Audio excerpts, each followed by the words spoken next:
so much motherfucking design on right now.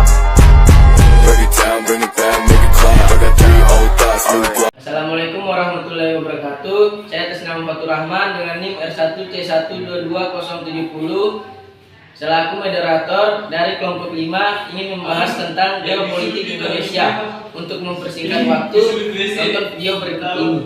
Assalamualaikum warahmatullahi wabarakatuh.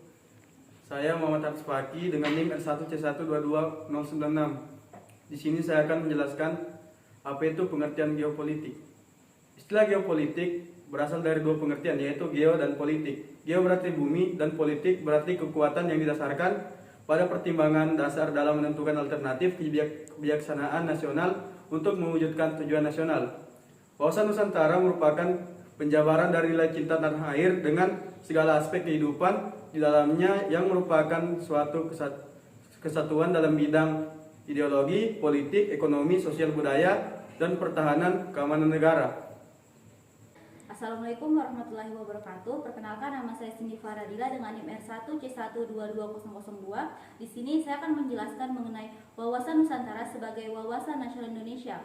Wawasan Nusantara sebagai landasan geopolitik Indonesia yaitu suatu cara pandang dan sikap bangsa Indonesia untuk mengenali diri dan lingkungannya yang serba beragam dan strategis dengan mengutamakan persatuan dan kesatuan wilayah dan tetap menghargai serta menghormati kebinekaan dalam setiap aspek kehidupan nasional untuk mencapai tujuan nasional. Kebangsaan Indonesia memiliki 3 unsur dari geopolitik. Yang pertama, rasa kebangsaan, yang kedua, paham kebangsaan, yang ketiga, semangat kebangsaan.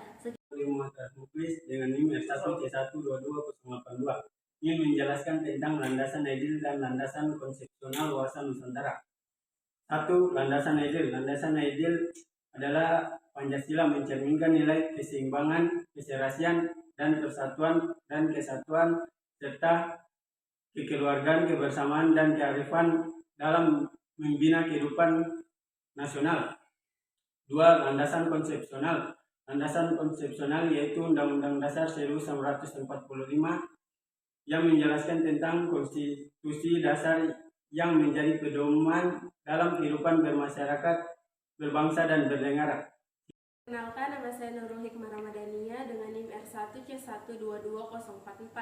Di sini saya akan menjelaskan materi tentang hakikat dan asas wawasan Nusantara. Yang pertama, hakikat wawasan Nusantara. Hakikat wawasan Nusantara adalah keutuhan Nusantara dalam pengertian cara pandang yang selalu utuh dan menyeluruh dalam lingkup Nusantara demi kepentingan nasional. Yang kedua, asas wawasan Nusantara. Asas wawasan Nusantara merupakan ketentuan atau kaidah-kaidah asas yang harus dipatuhi, ditaati, dipelihara, dan diciptakan demi tetap taat dan setia kepada komponen pembentuk bangsa Indonesia, suku bangsa atau golongan terhadap kesepakatan bersama. Nama saya Sinta Naila Karima dengan NIM R1C122048. Di sini saya akan melanjutkan materi dari teman saya sebelumnya.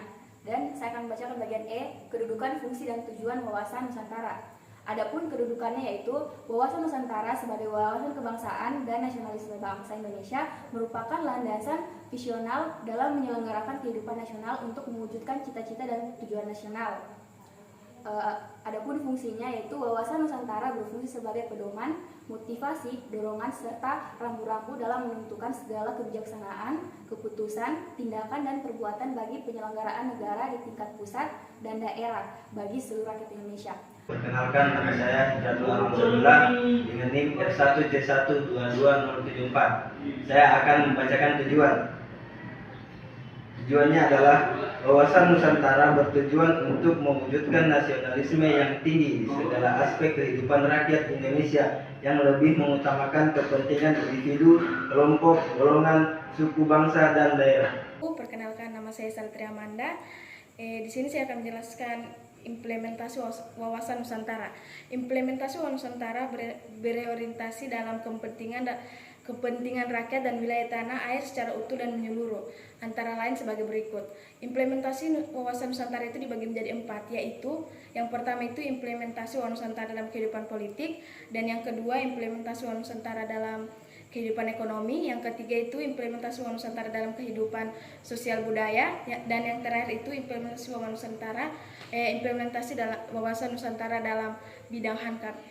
Nama saya Suci Mulyati dengan NIM R1C1222018. Dan saya Muhammad Alnar Rusinapoy dengan NIM R1C1222094.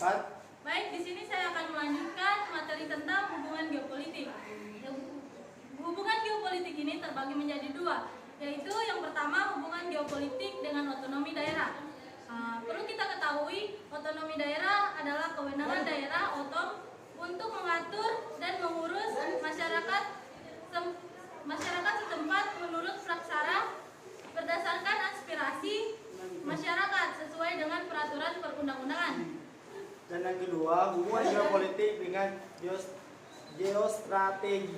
Geostrategi merupakan sesuatu strategi atau upaya metode dalam memanfaatkan konstelasi geografis negara dalam menentukan kebijakan, tujuan, sarana-sarana untuk mencapai tujuan nasional dan untuk mempertahankan konsep geopolitik negara Indonesia sebagai negara kepulauan.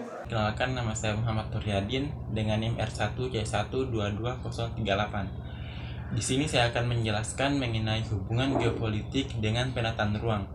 Perkembangan penataan ruang untuk pembangunan masih kurang diperhatikan oleh pemerintah daerah yang diatur dalam Undang-Undang Nomor 26 Tahun 2006. Di dalam undang-undang ini tersirat makna filosofinya, antara lain penataan ruang bagi semua kepentingan secara terpadu, berdaya guna, berhasil, serasi, selaras, dan berkelanjutan, serta adanya keterbukaan, persamaan, keadilan, dan perlindungan hukum.